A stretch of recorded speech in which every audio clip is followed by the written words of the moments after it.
Welcome again, everyone, to another episode of Giggles and Growth, where we are, just delving right into these lighthearted adventures of self awareness and really feeling mentally empowered through the tough stuff. Now, that might be something a little bigger for some than others, and each of my guests experiences it very differently.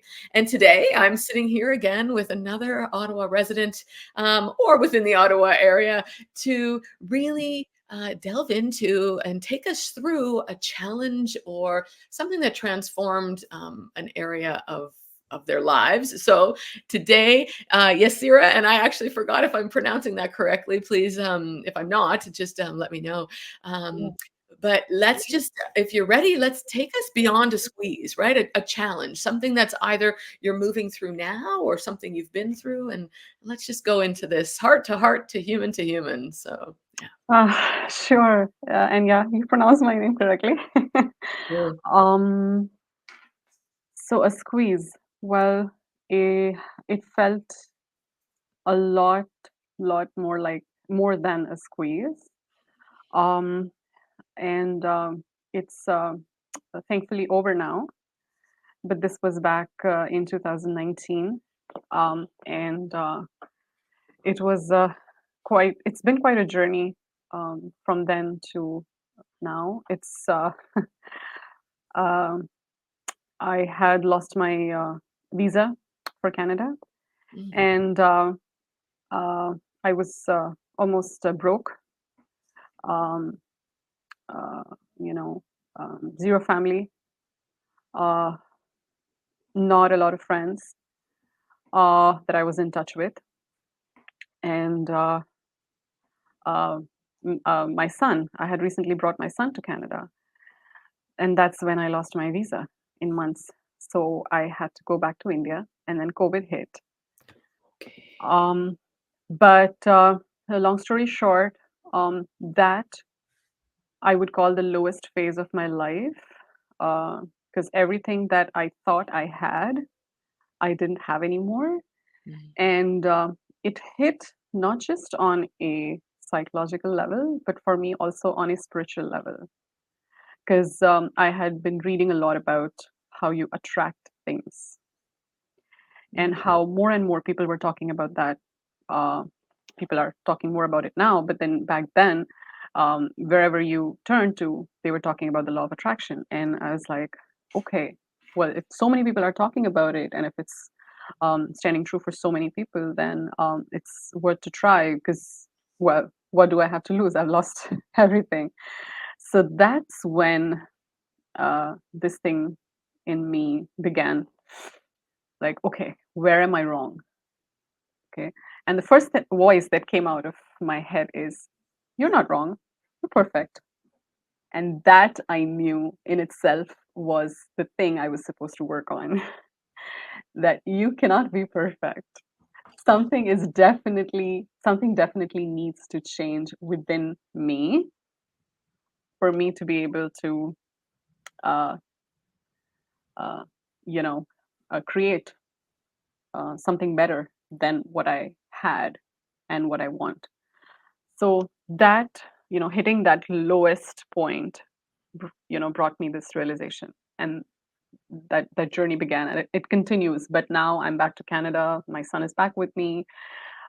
Things are looking up. A lot of things have changed for the better. Mm. So yeah. Wow. Wow, wow, wow. Well, welcome back, and I'm glad that you're here. And I hope things are progressing more and more. You sort of share that, and it's interesting because most of my guests, some have shared and some haven't. Some might have done it offline, pre or post the recording, around what was that.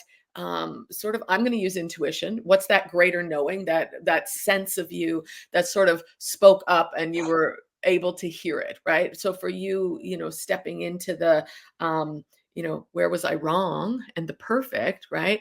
It's beautiful, and thank you for sharing that, because I know it's something that many people struggle with around, am I right? Is it wrong? What am I doing? How am I creating this? Is there perfection? Am I good enough now? All of these pieces that our emotions have us and our minds, right? We're trapped in this. We can be trapped in it until we discover how to move out of that. It's that trapping that keeps us in these places of, oh my gosh, what is next, and what do I do, and how do I truly navigate it? So we all have those voices and those instincts that will kick in. And for me, I say when we're ready to hear it, right? Um, so yeah, I guess that's the piece that I want to add there. That's just for me, because I had a big, I'm going to use it as a big wake up call. We all have it at different times.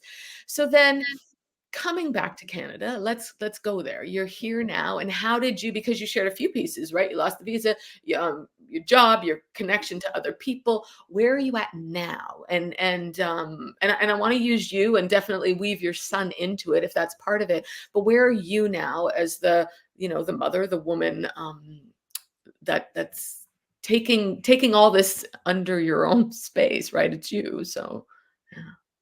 Uh, the healing is still happening. It's a long process because it was an upheaval, right? And it was not just an upheaval for me, but I saw my son going through it all. So um, um, holding his hand and walking him through that journey in itself was needs a different kind of healing, different level of healing. Mhm. Um, but right, so yeah, to answer your question, the healing is still going on, but I feel uh, like it's a big statement to make, but given the kind of changes I've been through, I feel like a very different person right now. A very different person in terms of how I, not just how I look at things, but also how I um, process them, Mhm. also how I respond to them. Mhm. Um, uh, you know, uh, Less reactive, more calm, and uh, not taking everything too seriously. Because I feel like it's how intense you let yourself get Right. decides how low you're gonna get. Mhm. Right? Is that's something that I have, you know, um, that's something that uh, I relate to. I resonate with that. The lower you let yourself, the more intensely you let yourself feel or do something, the lower you're allowing yourself to go when things don't work out. So just keeping that, like I really like how your show talks about giggles and laughter, Mhm. because that is a nice touch to anything that gave you a squeeze. Right. Right. Yeah. Yeah. Yeah. Yeah, you've said a lot there, and I was someone, so I'm going to share this part, which was I did let it go very, very deep and downhill, and I had a chronic illness. And for those that may or may not understand this, and if you want to reach out, we do create things, and I created that in my body, right? Because I pushed myself and away from myself and my body and those feelings. And we speak about feeling it and not going so far. I want to just sort of ask the question, and we'll go back to other things, but I want to ask, where do you feel it in your body? Because for me, one of the big things is, and what I work people and move them through is, where do you feel things in your body? Are you giving yourself the space to feel it in your body? That's a great question. Because when you mentioned chronic illness, it's just something that I thought I would mention, that I've had chronic back pain Mm, for over 13 years now, as long as I had my son, and nothing worked. And the last, um, I mean, all these years I've tried everything. And then I also started with the holistic approach, mhm, which I was on and off with. And then these last few weeks, I'm able to see uh, the back pain mhm. in control of the back pain, in control of the way I react to it, and how I'm able to bring it down. So I feel it more in my lower back, Mhm. my energy, relaxing. everything that was clogged back, down there, um, slowly kind of opening up, or feeling more cool and less worked up uh, in that part. But Yeah, it's a nice. I mean, that's a whole different experience to go through that and learn how to move that through your body. I'm just more and more curious where people are experiencing these things because that is a big part. I mean, our body is this vessel that is the one that takes us around and feels everything. So feeling is so big, which is part of the why I even called it the feeling mentally empowered, so that our emotions and our mind and everything is really interwoven into this. So you had also said something around, you're controlling it, and there's a progress that you're going through, and this type of thing. Um, what are the? I guess let's go into some practices, because when you get distracted by something or you feel that pain or something come up, what are you able to do or practice in the moment, or do you have a practice that you take and do elsewhere? Like everybody does something different, so I'm more curious in that way. um, so the last few months, I've been able to understand that mm, I'm able to basically be self-aware, like be more mindful Mhm, of, you know, every time the pain rises, or every time there is a tightness in my back, I'm aware. mhm, I've trained myself over the last few months. I have been trying to train myself to bring that to awareness, just like I've been training myself to deal better when, let's say, because almost have a teenage son, so I'm training myself to respond better, mhm, healthier. mhm, In the same way, I'm training myself to be more mindful about what my body is telling me. So the moment there's pain, the first thing is I acknowledge it, and the second step is I tell myself that it may not be real, because I have been taking care of myself. I've been doing yoga. I've been eating healthy. I've been thinking healthy. So this pain could just not be real.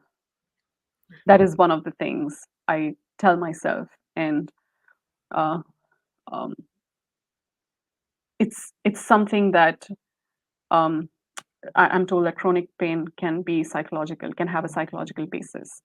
mhm, So there are different ways using which you can, bring your focus back to your pain and let it go, which is where my breathing comes into the picture.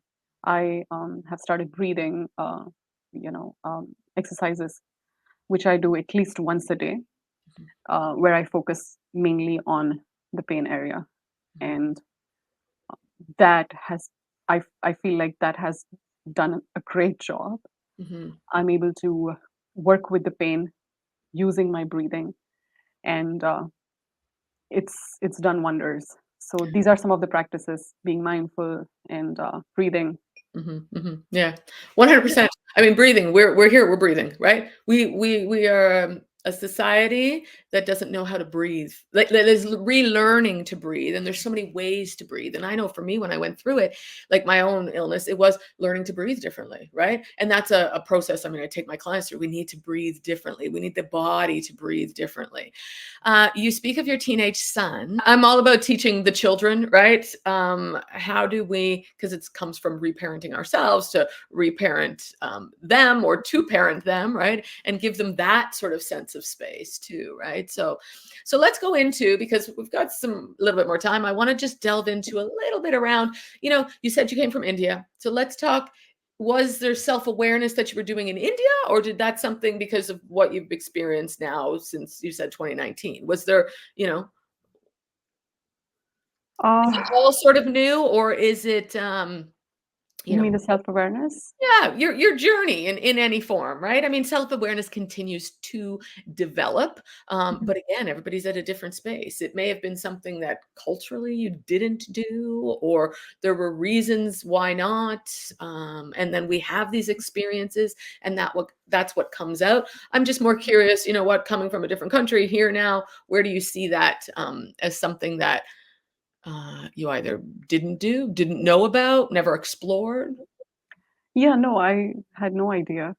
Though I am a student of psychology. I did my master's back in 2014 in Mhm. psychology, and I had no idea of self-awareness Right. um, up until yeah, almost 2019, 2020, Mhm. when I started exploring why things could be going wrong with my life in spite of all the struggle. Mhm. And uh, mm, self-awareness, I think I I I started getting more, you know, of course I must have read it somewhere, but how it started with me is when I realized that the things that I was actually um, claiming other people doing to me, I started noticing me doing it to them as well. Mhm. And that is when I was like, I don't think I know myself. I don't think that what I'm doing is fair, or what I'm doing, like, am I even in touch with myself? Because Mhm. my words are not in sync with my intentions. Right.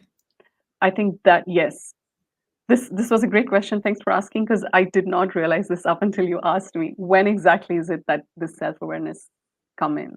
So I think yeah, this is when people were doing things, and I was, telling them that this is how I'm hurt, or this is how I suffered because of, such and such action. And then I'm like, isn't that what I did too?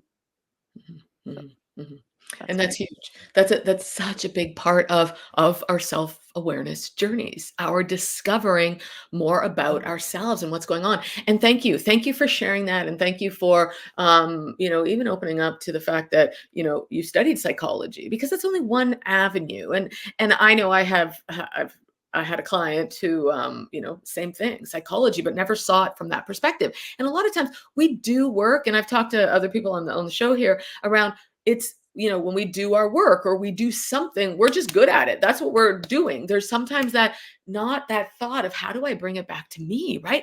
It's brilliant, which is why the mind and the emotions and the energy field, that's my body of work. I mean, the body, but that body of work, to get those working in sync and in sync, right? Those have to be working simultaneously, because then we can start to open up. And again, or I'm just going to add, and I guess preface, it's, we're all opening up to these. I don't claim in any way that I'm done. We're not done. Life's a process. It's just, the more we do this and the more we can sort of notice it and have these tools to bring us back, and like you said, where your thoughts and your actions and things are working together, that's what we're really all aiming to move towards, right? Do our thoughts, our intentions, our actions, the emotions, are we moving all of this into, I'll use alignment? Are we in some form of coherence, right? So yeah. yeah, yeah. So then, chat a little bit, because we are almost at the end. I know you added a little bit about, you like the fact that there's some growth in the giggles, but is there anything that might, or that you, how you use in your self-awareness, right? Because it can come from different ways. I mean, just mine is my perspective, right? So I'm more just, where is the laughter for you in your days, or in your experiences? Yeah. Well, the best example is the way I have started communicating with my son, because Mm, he is exact opposite of me in terms of temperament. okay. Very extremely friendly, where I'm more of an introvert. Mhm. He's extremely friendly. He makes friends faster. He's an extrovert, and basically very lively, and engaged in everything, hyperactive as well. So um, w- when all of this was happening back in 2019, I realized that the way to get him to do what I want him to do, I cannot.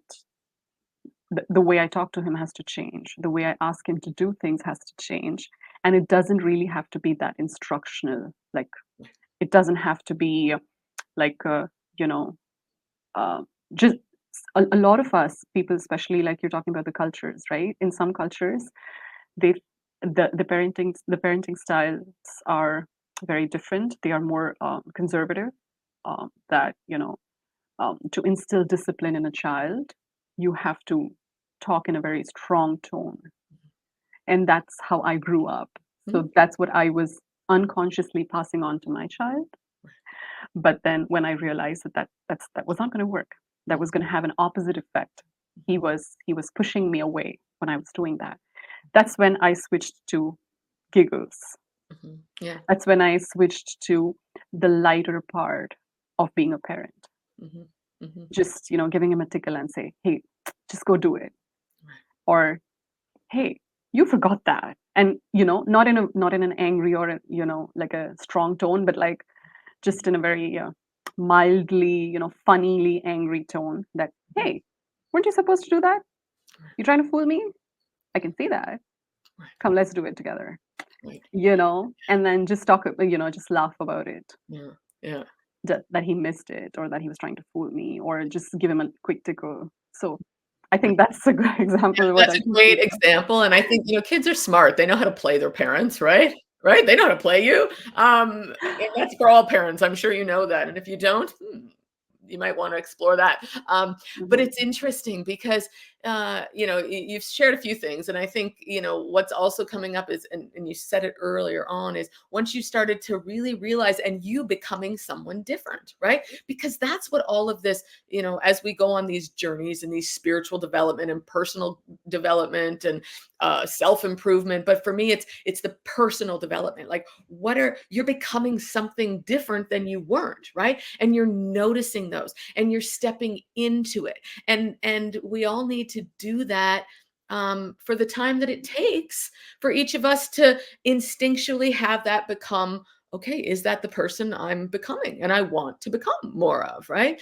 So that you're honoring you, and you can start to see how it I'm going to use plays out, right? Because there's a playing out in that as well, right? So yeah, yeah, yeah. Yes, a lot of times it does happen, because because that's what I try to tell a lot of my friends who are not yet parents, Right. that if you think that parents are always right, Mhm. then you're pressurizing them. That can never be true.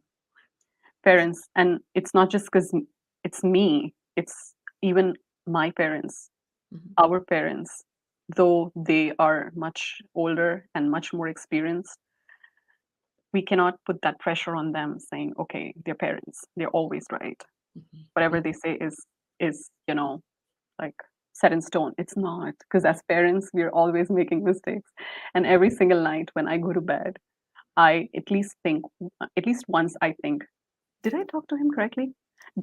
Was that fair to say that to him, or should I have put it differently? Well, let me fix it tomorrow. Right. Tomorrow's going to be a better day. Yeah. I always, and every time I wake up in the morning, okay, how can I not make this mistake today? So Well, and it's the mind, right? And that's the thing. When you go to bed and then the mind kicks back in and it's like, hold on a second. It's like, okay, that happened. This is good. yes, You'll experience it as you're moving through it again. But you make a beautiful point, which is so true. Our parents they have their own lessons to learn, right? And they always did. How they were taught and how their culture was brought them up. And you know what? Each generation brings something else. Your child brings something to you. And back to the exactly. perfection that you added earlier, you can't. There's no manual for it. The manual is, yes, keep experiencing you, and what is the version of you that you are stepping into, right? And give them that same sort of, you know, yeah, the reciprocity, allow them to experience life as well, right? So, yeah, Absolutely. yeah. So good. I appreciate this so much. Is there anything else you'd like to share? Otherwise, we'll wrap up this episode for another week. So, yeah. Well, no, thanks, Donna. You're great. Yeah, good. Wonderful. Well, for anyone that's been listening, thank you. And if you've got comments or questions or something that you've experienced yourself moving through a similar situation, we'd love to hear it. Drop it in the comments or reach out.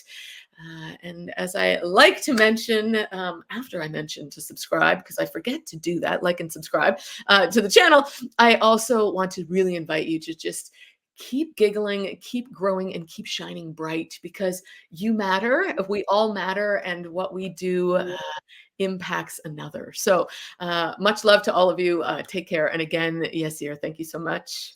Thank you. Thanks a lot, Donna. Yeah, take care. Bye.